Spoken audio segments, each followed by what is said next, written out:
All right. So welcome, everyone. My name is Bernie Seifert. I'm the Deputy Director at NAMI, New Hampshire. I'm a social worker, and I've worked for many years with a lot of older adults and their families. And I'm so thrilled to have you join us today, whether you're joining us live today, right now, or later, if you access the recording. We have Dr. Torrey and Dr. Vole with us as well today from Dartmouth Health, and both Dr. Torrey and Dr. Vole will be adding comments at the end of this presentation. So trying to move my slide. Hold on a second. You may have to click on the screen with your mouse to move it forward, or use the arrows. Okay, there we go. Got it. Okay, so I want to have a big thank you for Dartmouth Health. NAMI New Hampshire is very grateful for the partnership with Dartmouth Health today. And this is Mental Health Awareness Month. May is Mental Health Awareness Month. Dartmouth Health has been very helpful in providing us with some support to provide some of these educational programs through the month.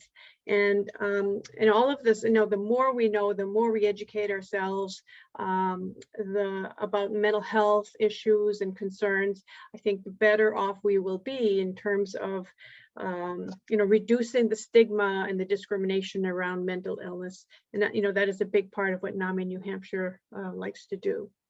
So just thank you very much to Dartmouth Health. And as I was getting ready to put this together, social isolation and loneliness as we age, we don't have to live with it. And I have a personal story to talk about with this picture. I did not take this picture, but this picture reminds me every morning. I live near water, and every morning between 6 and 6:15, I sit on my deck and I watch a whole bunch of, and a lot of them are older adults, row by in a scull like this. And every day I say, I'm going to be out there one of these days. And the other morning I was talking to my sister on the phone, and they were going by, and I said, they're coming by, and when I grow up, that's what I want to do. I want to get into one of those skulls. And she said to me, Bernie, you're going to be 64 very soon. You are grown up. Why don't you do it? So I think I want to be inspired to do something out of my comfort range. And I hope that today when we're going to talk about loneliness and social isolation, and consider some things to do, whether it is getting in a scout and rowing through some deep waters, or getting online to do a class, or getting out there and garden, whatever it might be. Think of something that would help you get out of that rut that we are in. So what we'll cover today, we'll talk about social isolation and loneliness. Is there a difference between the two? And there is a difference, and we're going to talk about that. Social isolation in and of itself may not be always bad, but loneliness can be very, very destructive. And when should you be concerned? When are these feelings that people feel, that anxiety and the blue mood, when should we be concerned that this may be depression and something that we have to do something about, something that we have to call on folks like Dr. Torrey and Dr. Vole to get some help? And let's face it, if we were doing this webinar 2 years ago, it would be different. The world has changed in the last 2 years. And what can we do to reduce that loneliness and help build those connections that we so need as human beings, and which this COVID-19, this pandemic, has really had an impact on all of us, all ages. So what is the difference between, we have social isolation, we have loneliness, solitude? Let's talk about this. This can be semantics, but let's talk about this. Social isolation it really talks about being is of a place. So being in a place where you're removed, the quality of the situation is it's unfrequented and remote. Now, some people decide that they want to live in a very remote area. And we're living in New Hampshire. There might be some folks listening to this or joining us today that are coming from, Maine or Vermont. There are a lot of remote areas, and people sometimes choose to live in those remote areas. And that doesn't necessarily mean that they are lonely. They're selecting to live more alone. Loneliness, on the other hand, is that perceived lack of social connections. Now, you could be living in the middle of a city and still feel lonely. And I remember when my father was in an assisted living facility. He'd moved from his very remote house in Maine into an assisted living where there were a lot of people around him.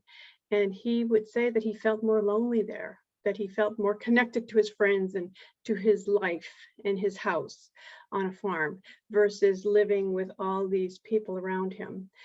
So that lack of feeling like you can't get socially connected can be very destructive if that is something that you strive to have.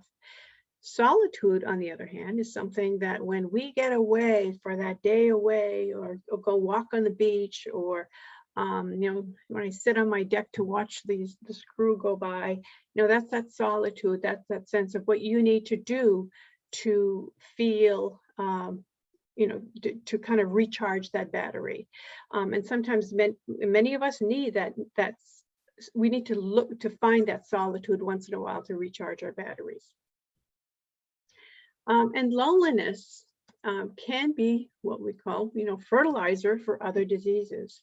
Social isolation and loneliness are often linked to a variety of mental and physical health conditions. So not just depression, not just anxiety, but it can have an effect on your physical health as well. Everything from depression to heart disease. These health conditions often get worse when we are alone and don't have those connections. And just defining loneliness in a little more specific way, there's a reactive loneliness, and that's something that we might feel when we lose a loved one, go through a major change in our life, a move, a divorce, lose a spouse. It's that we're reacting to that change and being more alone. However, chronic loneliness is something that is a little bit more impactful on your physical and mental health. It's a lack of having, a social circle around you. You don't have that emotional, mental, sometimes financial resources to get around. So you get more isolated and less connected. And that can be a little bit more problematic regarding your health, whether it's your mental health or your physical health.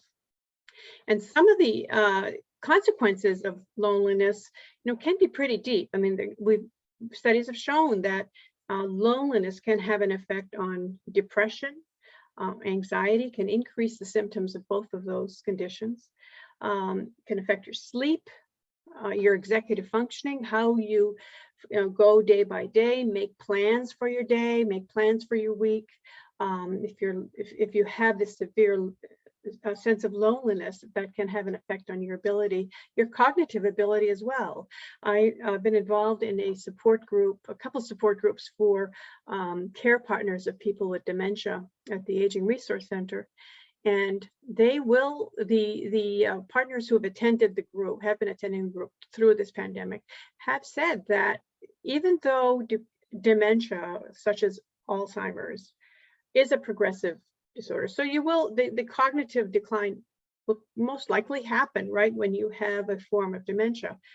But over and over again, we'd hear from care partners that the cognitive decline seemed to be steeper, happened more quickly during this pandemic. Even people with dementia need that social connection.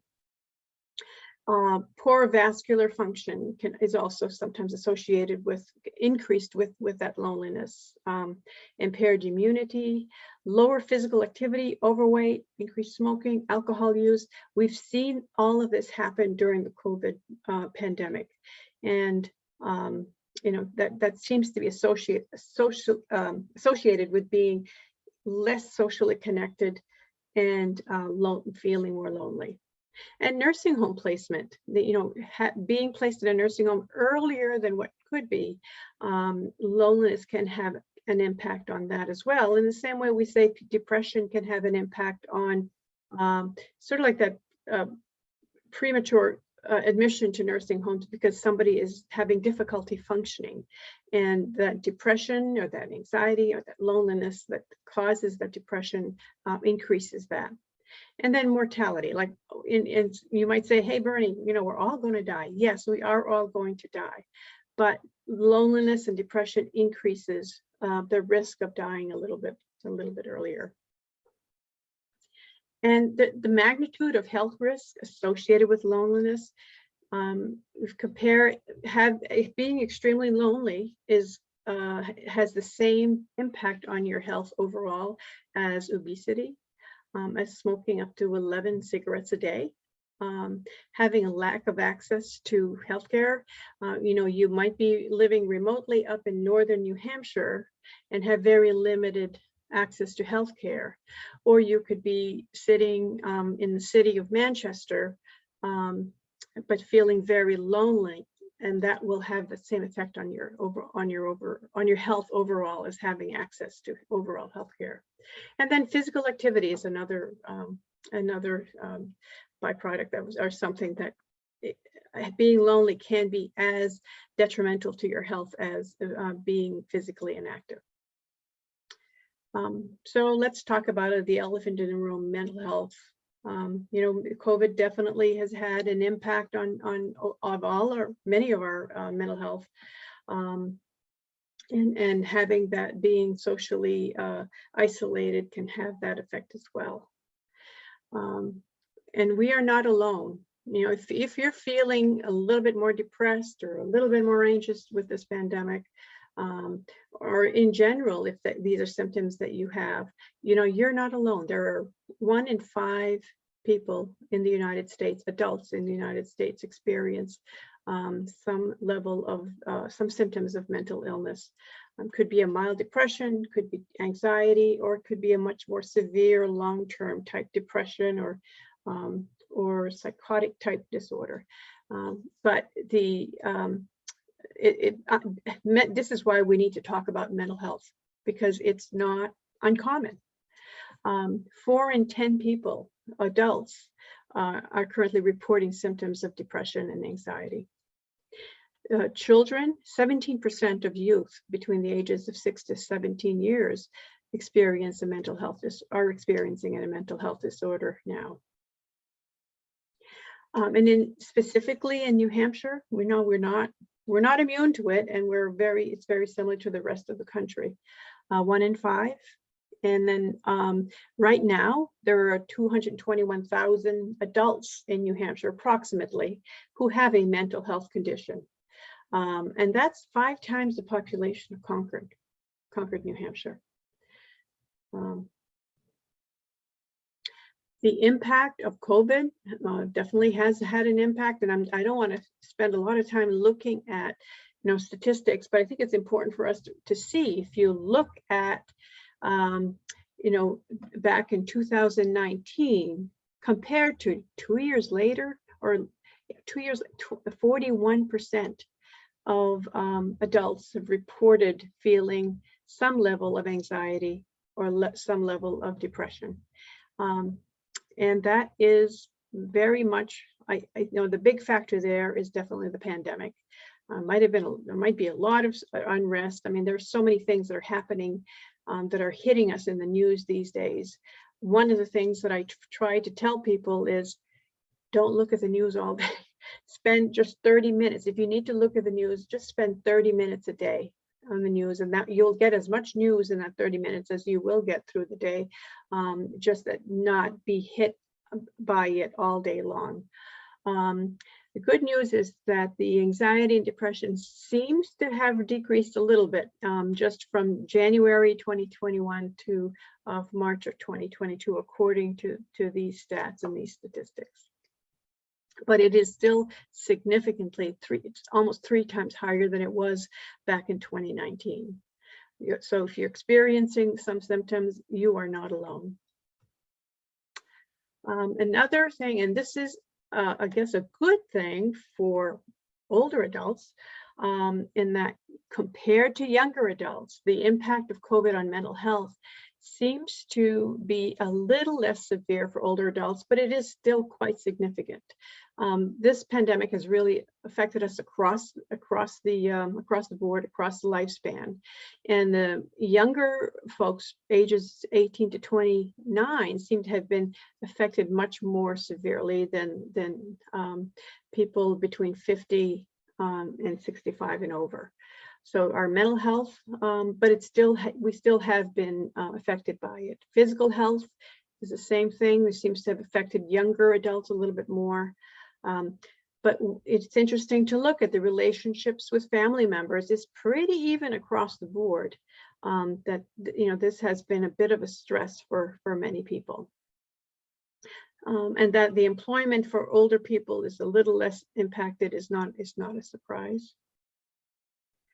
One more thing regarding the causes of you know, these negative changes in our feelings is adults cite that isolation is probably one of the biggest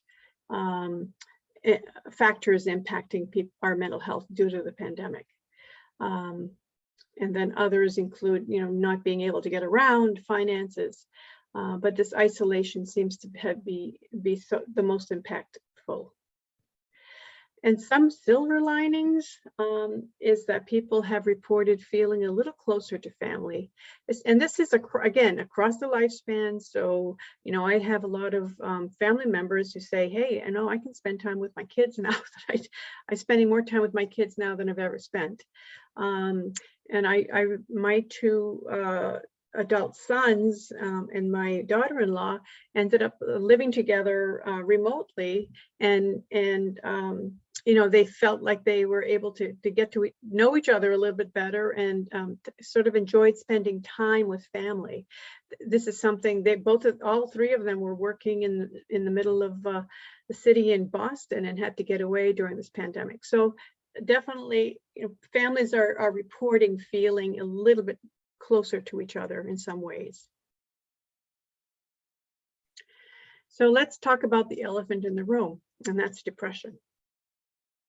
And one thing I want to note is that depression is a treatable disorder. So if you're experiencing major depression, or even you know, like a milder depression such as persistent depressive disorder, it is a treatable disorder.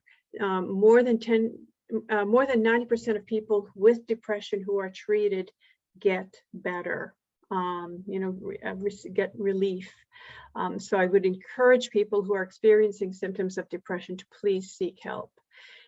Depression is not uncommon for people over the age of 65. I'm not talking about just chronic major depression. I'm talking about milder depressions as well. So it's not uncommon, but it is not, and I repeat, it is not a normal part of aging. Just because you're an older adult does not mean you should be depressed. And if you are, you need to be treated. So depression is very much under-recognized in older adults. Sometimes we think that the symptoms that we're seeing are related to maybe a physical condition, or I think sometimes it's that ageism, thinking that all older adults should feel depressed, but that's not a normal part of aging. And even sometimes when we know an older adult is depressed, we're not very aggressive in making sure they get treatment. But depression treatment is very important, and for just in general, for responding to medical care. So if you have an older adult here who has a broken hip, and has depression, and you have another older adult with a broken hip with no depression, the chances of the one with no depression to get through the rehab and get going again is a lot higher. So treating the depression is so important for treating other medical conditions as well. And good mental health. I mean, we want to be happier. I mean, that's an important reason why it's important to get treatment. And one other factor that I haven't listed here, it's also financially an important thing for us to treat depression. There was a study done, and this was a little over 10 years ago, by Medicare, through people who are receiving Medicare, using Medicare as an insurance, and they looked at everybody that they looked at had one, two, or three of conditions, medical conditions. COPD which was pulmonary disease, or they had congestive heart failure, or they had diabetes. And so everybody that was looked at had at least one of these conditions. Half of the individuals had either depression or just only partially treated depression, and the other folks had no depression. Folks who had no depression, their medical cost just for the medical conditions was half of the individuals who had depression. People who had depression had more inpatient admissions for their medical conditions, more office visits for their medical conditions, more changes in their medications. So just managing the medical care was more expensive because of that. Seemed to be anyway, because of the depressive symptoms. And to be depressed, to be diagnosed with depression, some of the things we look at is, and this is through the DSM-5. So when the good doctors who are on the call here make a diagnosis of major depression, someone has to experience at least 5 of these symptoms for major depression. So a depressed mood, loss or interest or pleasure. What I mean by that is, if someone, typically enjoys spending time with their grandchildren or enjoys reading, and then all of a sudden has no interest in that, no interest in something that's given them pleasure before. That's what I mean. It doesn't mean that you're no longer reading because you have you're unable to see clearly. You're unable to read because you're just not interested in reading. Disturbed sleep, so it could be sleeping too much or too little. Oftentimes with older adults, it's the difficulty sleeping. So people will wake up at 2 or 3 o'clock in the morning and not be able to get back to sleep. A weight loss or gain, so it's a change in appetite, and it's not because you're trying to lose weight or trying to gain weight, but because your appetite is not there. Or some people will end up eating more when they get depressed. Fatigue or loss of energy, and the way people have described it when they have depression is they could get an 8 hours of sleep, but they wake up and they're just exhausted. They have no energy. That feeling of worthlessness or extreme guilt. Difficulties with concentration or decision making. The difference with someone with dementia may not be able, the information never goes in, but with someone with depression, they just aren't able to process, they aren't able to concentrate. So it's not necessarily a memory issue, it's more of an ability to concentrate. Or decision making. If you've known anyone, lived with anyone who has depression, every decision is, they don't have a hard time making a decision of what to have for breakfast or what to wear or what to do. Every decision seems to be pretty difficult. That noticeable restlessness or slow movement. Again, a lot of these symptoms, we're talking sleeping too much or too little, eating too much or too little. It's the same with that. Either being very restless, where you're not able to, they're very fidgety all the time, or you're a bump on the log. So it's like these two extreme types of conditions. And then the last symptom is something that is very important for all of us to be aware of. Not everybody who's depressed experiences thoughts of death or suicidal thoughts. Not everybody experiences suicidal ideation. However, if that is a symptom, it's very important for us to be aware of it and to do something. Older adults, especially older men, are at a higher risk of suicide than any other age group, any other group that we work with. So if you are concerned about someone, don't be afraid to ask them if this is something they're thinking about. You're not going to put the idea in their head, and it's important to get them connected to treatment and to help. And there are many different types of treatment. You know, there's biological treatments. We have medications that would be prescribed by medical providers. Medical procedures often sometimes can be used, maybe not as often actually as medications. But really treatment and doing something about depression is very much a multi-pronged approach. So the pills may help, but maybe pills aren't for everyone. Talk therapy can help. Again, that's not for everyone, but it might be that you use more, you take more than one of these types of options and go with it. We had in the caregiver support group that we have at the Aging Resource Center, we have a couple of the groups, and many of them will express feeling very stressed, anxious, and depressed at times.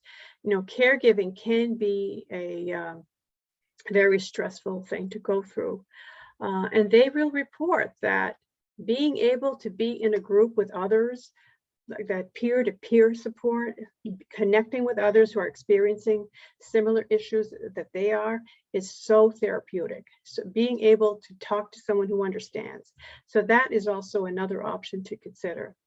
And other things are alternative approaches such as yoga, meditation, acupuncture, community involvement, making this effort to get involved.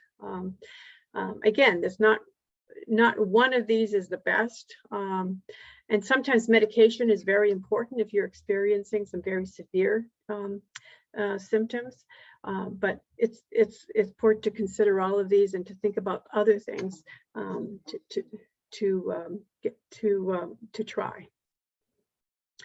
And when we talk about older adults, you know, 2 or 3 years ago when this pandemic started, we started doing a lot of virtual services. And I remember, I think I was probably one of them myself, said, well, we have a lot of older adults who aren't online. And you know what? That's not true. Many older adults have access to the internet. Telehealth is much more popular now than it ever has been. And I think we do have a lot of older adults who are able to get connected. And the ones that can't, you know, it could be sometimes a financial issue. It could be, you know, their access to the internet. But age is not really the main factor when we talk about access to internet. Finances and where somebody lives are also other factors to consider. And one of the things that we have found at the these statistics were from 2020. I would venture to say, we would do this again in 2022, that we have more and more older adults connected to the internet. The Aging Resource Center has done a lot of classes. I'll talk a little bit later about the Aging Resource Center. A lot of classes online, and people have been able to connect. It's not for everyone. There are a lot of people out there that aren't connected.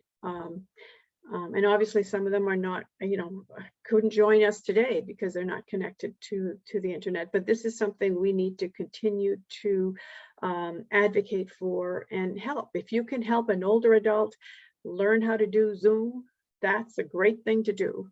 I remember when the pandemic started, my mother-in-law, who's in her 80s, said, I can't do Zoom. I can't do Zoom. And we spent, you know, quite a bit of 2 or 3 sessions with her to get her going. And now, you know, she meets with her church group. She meets with her friends. And so it's almost like you teach someone to fish and they will eat for a long time. Okay. And some of the things to think about, talk with family and friends regularly, to help combat loneliness, trying to explore different social platforms, connecting virtually. I mean, these are things that obviously a lot of you have tried already, but encouraging others to, teaching an older adult how to get connected can be a very good thing for your mental health as well as theirs. I know it's encouraging to write notes and letters. I mean, that's something we've kind of set aside, or type an email. And just thinking about ways to really connect with others. That peer-to-peer is also very therapeutic approach to feeling unconnected. NAMI New Hampshire has a lot of services that provide support for individuals, and I do want to make sure that I share this. Our information and resource line is available to, we don't provide direct therapy, but what we do is help connect people to services or to resources. So don't be afraid to call this number if you have any questions regarding mental health and how to get connected with various resources around mental health. We provide educational programs as well. So in addition to support groups, we have support groups for families of adults with mental health issues, as well as support groups for families, parents of children or youth. And we have support groups that are run by individuals who have a mental health diagnosis, and for others who have the same. So our support group system is pretty robust. We also have support groups for people who have lost a loved one to suicide. It's called the Survivor of Suicide Loss support groups. We have educational programs. The Family Basics is for families of adults. These are 8-week programs where you learn about mental health, mental illness, and how to get connected. So if you have any questions, feel free to call that number. And again, this is the same number listed just in a different slide. And NAMI New Hampshire website has a lot of information about various mental health resources and conditions. And I want to now focus on the aging. The Dartmouth Centers for Health and Aging have an aging resource center, and almost 100% of the services that are currently provided are provided virtually right now. This is a copy of or the cover of the program booklet that is soon to be outdated. It's from January to June, but we're in the process of putting together another one for the fall and winter. There are a lot of classes that are happening here virtually. We have people joining classes from all around New Hampshire, Vermont, and even people from outside. People who have moved to Florida for the winter are still joining in classes. So because of this, that is another silver lining that has happened. We have support groups, and I did let Lori, our director, know that our manager know that I would tell that we have a couple brand new classes that are happening in June. Need a Boost, updated prevention and treatment of COVID. Matter of Balance, and this is also to help people. The Matter of Balance classes that had been happening in the past were all in person, but we now have these available virtually. So these are some of the classes.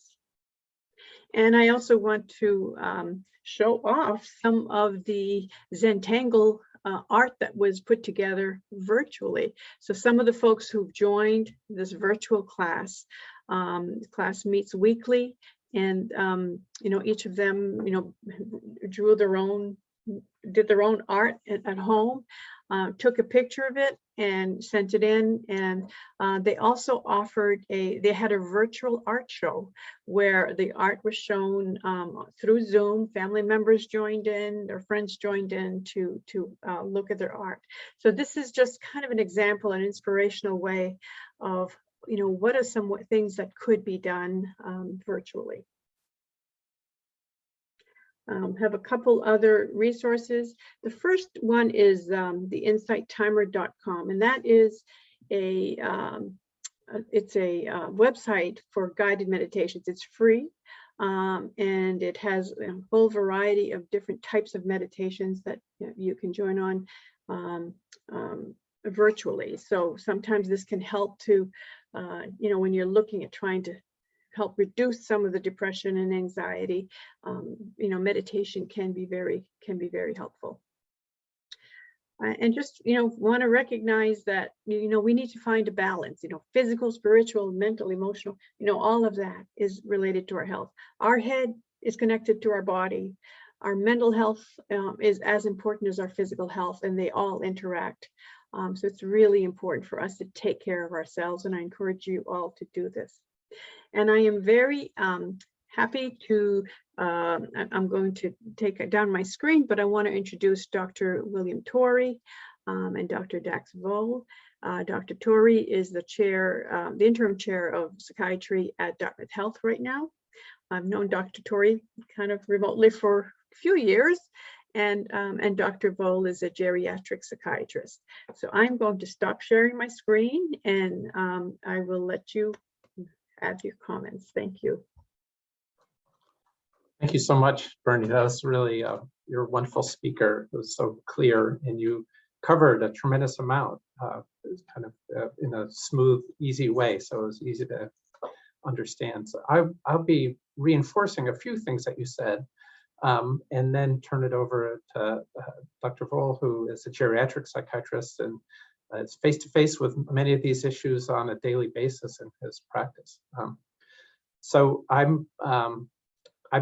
we're counting up the years I've been practicing psychiatry in New Hampshire since coming as a resident in 1985, so 37 years. So I've been here in the state a long time.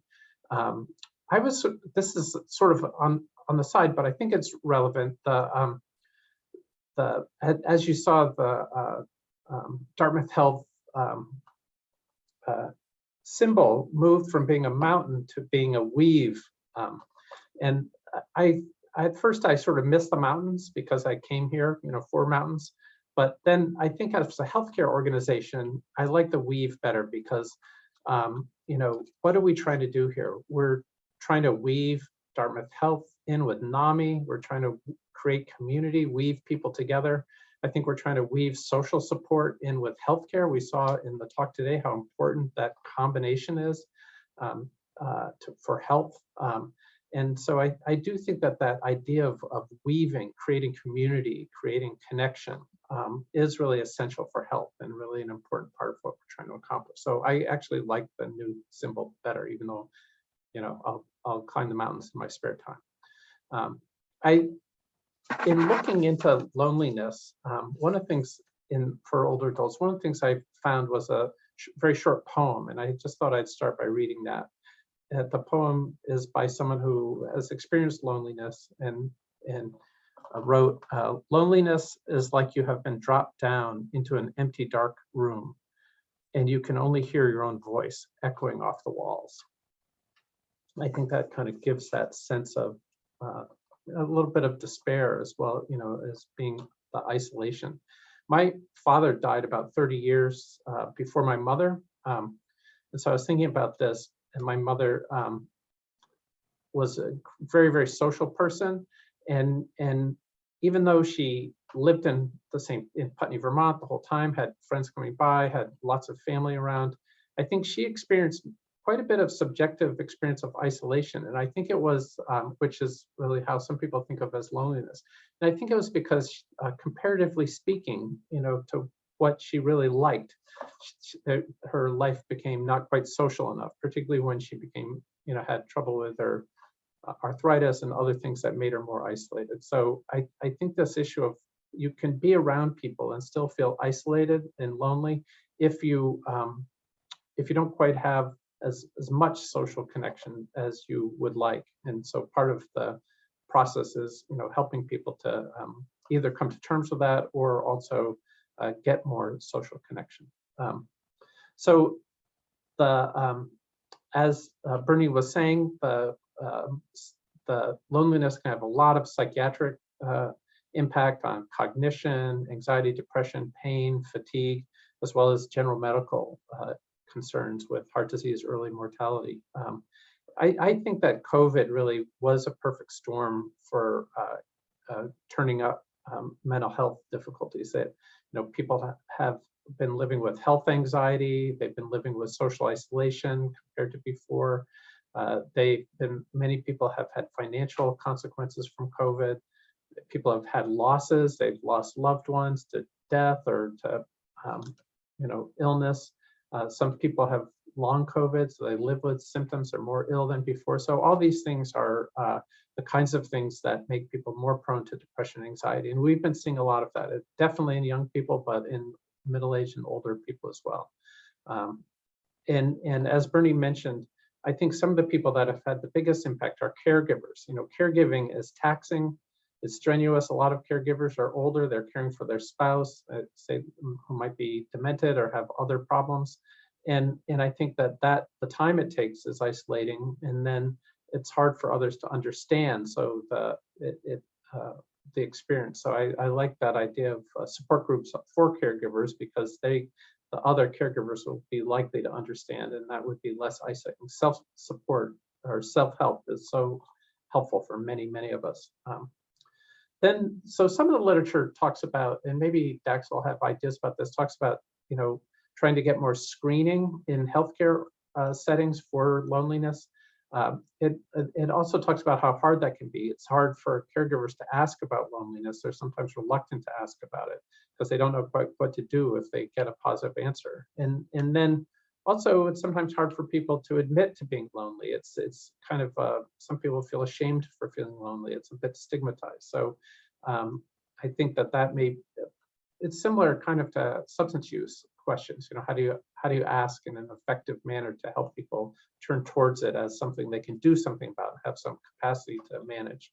Some places have developed programs to really go directly at loneliness. I was reading about a program that started in Finland called Circle of Friends, where they create supported 3-month, once-a-week groups that are facilitated, and they have studied these over time, over 10 years actually, and they aim to get people connected with each other, and then sort of have the facilitators drop out so that the group members keep it going after 3 months. And they found that about most of the groups that get started that way continue. People, once they get going and know each other, they like it and they continue. And that it has not only decreased loneliness, but has improved health outcomes, improved cardiovascular outcomes. Then before I stop, I just also want to emphasize something Bernie stated a few times, which is, depression and anxiety are very treatable. That's what we do all the time. They're so common. More severe depression, the medicines are clearly indicated. Mild to moderate depression, people can choose between medicines and/or some kinds of psychotherapy that have been shown to work. Exercise also is helpful for people that are able to exercise effectively. So there are a number of things where research has really supported it, and we urge people to seek help. And with older adults, we usually start with medicines at relatively low dose and go up really slowly to avoid side effects and interactions with other medicines, but it's still extremely treatable. And with that, I'll turn it over. Great, thanks, Will. And again, thank you for inviting me and for that great presentation, Bernie. I agree with Will. It was very clear and kind of outlined really nicely the magnitude and kind of difficulties that the pandemic has caused with isolation and loneliness. And I think that as Dr. Torrey had mentioned, it's been this perfect storm of, especially for my older patients, that they're the ones that are at higher risk for developing severe complications from COVID. And I know that I have had a few patients where they say that their family's been almost a little overprotective of them, of kind of making sure that they're not catching this, but at that cost of having a lot of isolation and that sense of loneliness as well. It's difficult.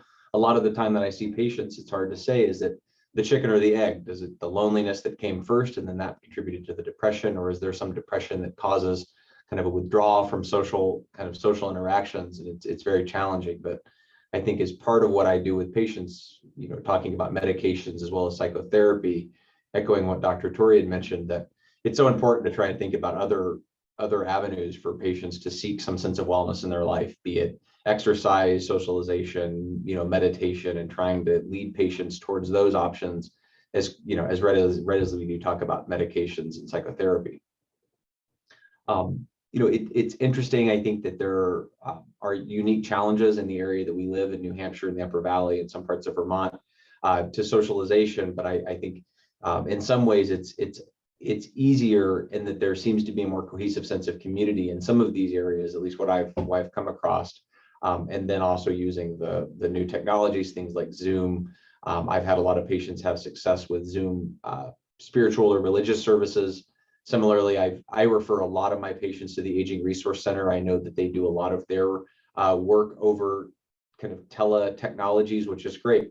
But I know I have a lot of patients similarly that really struggle with these types of technologies and getting internet access. I've spent my fair share of time over the past 2 years coaching people through how to get access to the Zoom appointment, switching from Zoom to telephone whenever somebody's internet is not working as it should. So that has its own difficulties as well. The final thing that I think I would mention is the notion that along with a sense of community and a sense of being, sociable with other people is sometimes a sense of purpose. And I know that there's been a bit of literature that's looked at a sense of purpose as kind of an antidote to a sense of isolation or loneliness. And this doesn't have to necessarily be a social sense of purpose, but having something that you do on a day-to-day basis that gives you a sense of purpose may be an antidote to isolation or that sense of loneliness, even if you are somewhat isolated by virtue of what's going on. I think that that's been nice where we've still been able to work as healthcare professionals throughout the course of the pandemic. And it's certainly given me a lot of purpose and meaning to still be able to see patients and help people through this time. I know that's difficult, especially as a lot of my patients are retired and no longer have a job that they go to on a day-to-day basis to build that purpose into their life. And a lot of what I do with my patients is explore what other options there are to build that sense of purpose and community into their day-to-day life as well.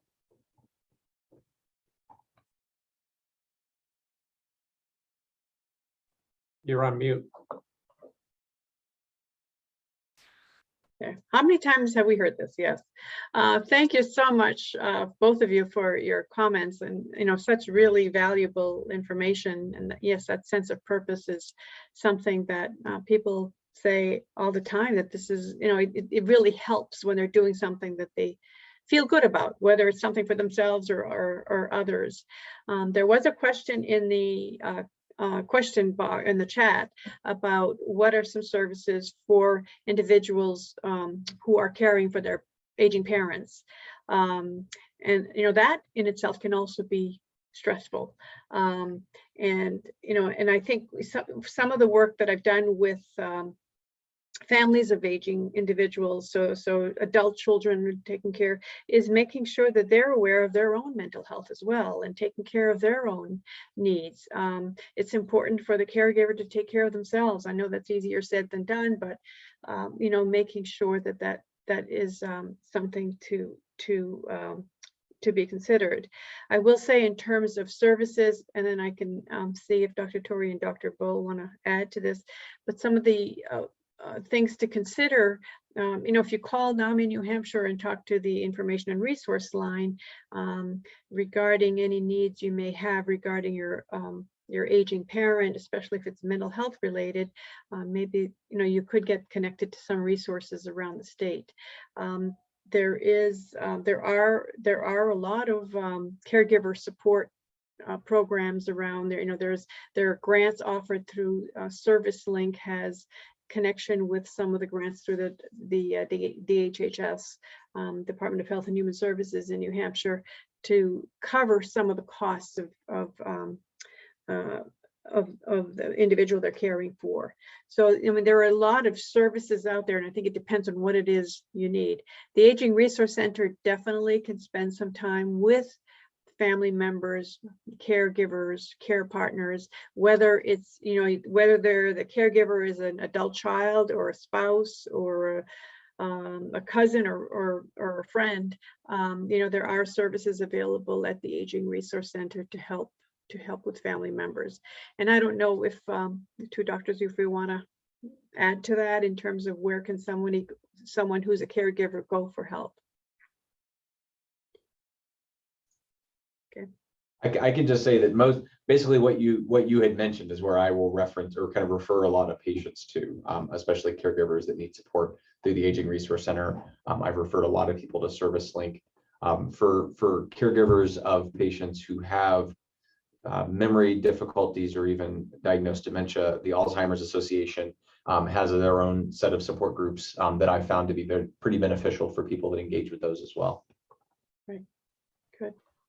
You mentioned, Dax, something when we were talking about loneliness in the hall that some of your people had connected with. Do you remember what that was?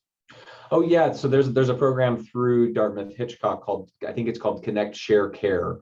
And you know, we learn about some of these things kind of serendipitously. I was telling Will that I have a patient who is engaged in this program as a mentor, and she had mentioned this to me and found it very beneficial. So I think that it's something where it's build a sense of community. It's primarily a peer group for people that are struggling with any type of medical or mental illness. And I think that it seems fairly successful. I haven't had a lot of firsthand knowledge with it, but I thought it was something that sounded pretty promising. And I've referred some of my own patients there after I learned about it. Yeah, that peer-to-peer, the older I get, the more I realize how important that is for support and for just getting the sense of being heard. You know, so many people will tell us, you know, don't tell me what I should or shouldn't do, just listen to me. Just hear what I'm saying, and knowing that somebody understands what you're going through and is able to really hear what you're saying can be so valuable for some people. Yeah, and I want to. There's somebody who just made a comment in the chat box saying that they worked as a nurse for 20 plus years, and now they're getting services. And I think the idea is, none of us are immune, none of us. And I think we need to work together to make sure that we are all healthy and that we get help when we need it. Well, the statistics support that. As you know, Bernie, over half of us will have a mental health or substance use difficulty in our lifetime, and none of us go without being touched by it. If it's not us, it's someone we love who lives with one of these difficulties. And it's really up to us together to be working towards changing the culture so that everyone can feel comfortable talking to each other about our experiences. For my family, NAMI New Hampshire has been a godsend. We have had challenges in our family with serious psychiatric illness, and which came as a surprise, as it often does.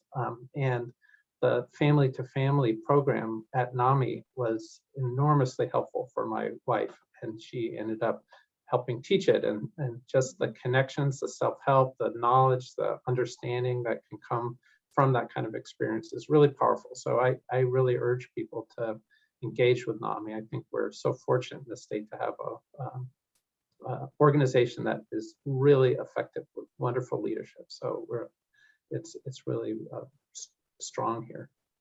Yeah, thank you. And I think the idea is, we are not alone, and you are not alone, and we're in this together. So the more we can support each other, the better off we will be.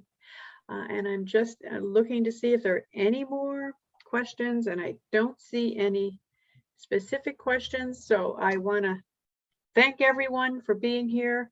We want to end before the hour so you can get back to what you're doing. Thank you for joining us today. And if you're joining us, after the fact and listening, thank you for joining us. And thank you very much, Dr. Torrey and Dr. Vo. See you later. Bye-bye. All right. Bye-bye.